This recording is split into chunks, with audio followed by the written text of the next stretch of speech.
want to add this. Please understand, in 2005, government after government, and I've got the letters with me, opposed the change in policy. You have to get the state governments on board. If you had done it by an administrative order, you are really riding roughshod over the state government's objections.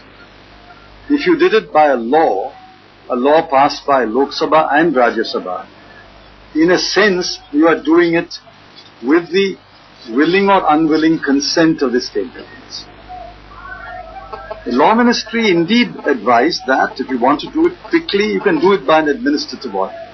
But the policy was, if we are going to override or reject the objections of state governments and take a final view on the matter, let's do it on a sound legal basis, and the decision was to amend the law. And the law was eventually amended. The states which opposed it fell in line. Some of their MPs may have opposed it, some of their MPs may not have opposed it, but the states fell in line. After discussion with the state governments, we now have a sound legal basis for an auction. And I think, therefore, even if it took time, the process followed by the UPA government to put the auction on a sound legal basis and take the states on board, the objecting states are also on board, was the correct and prudent course of action in this case. Yes, Siddharth, please. Sir, a couple of questions. One, why has it taken so long for the government at the center to move on looking at the production profiles of these blocks? In the 2G case, the regulator recommended a cancellation and penalties, yet the government only woke up after the initial CAG drafts started coming out in the public domain. I would also want to get a sense of how many blocks stand to be cancelled, because it's continuing to be a very long drawn out process. And a small addendum to that, the fact is that there are other administrative actions, including the proposal to fully empower and set up a coal regulator, which have been stuck.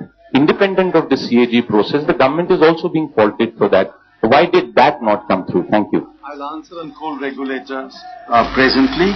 The first questions my colleague will answer. आपने जो ये प्रश्न किया है कि CAG की report के बाद सरकार जागी, सच्चाई ये नहीं है। 2009 में जिस समय यूपीए सेकंड की सरकार बनी, तुरंत सारे कोल ब्लॉक्स को रिव्यू करने को कहा गया, सारे कोल ब्लॉक्स को रिव्यू किया गया, और रिव्यू करने के बाद कितने डीएलोकेट किए गए? 25 कोल ब्लॉक्स को डीएलोकेट किया गया। कुछ कोल ब्लॉक्स होल्डर्स को नोटिसेस जारी की गई, कुछ को एडवाइजरीज जारी की गई, और कुछ की बैंक गारंटी भी जब्त करने की कार्रवाई की गई। इसलिए आपका ये कहना कि ये कैग की रिपोर्ट के बाद सरकार जागी, इस सरकार ने 3 साल पहले ही ये सारे स्टेप्स उठाने शुरू कर दिए। On the coal regulator, the draft of the bill to establish a coal regulator came to the cabinet. Several ministers pointed out that this takes us back to a pre-91 license control Raj.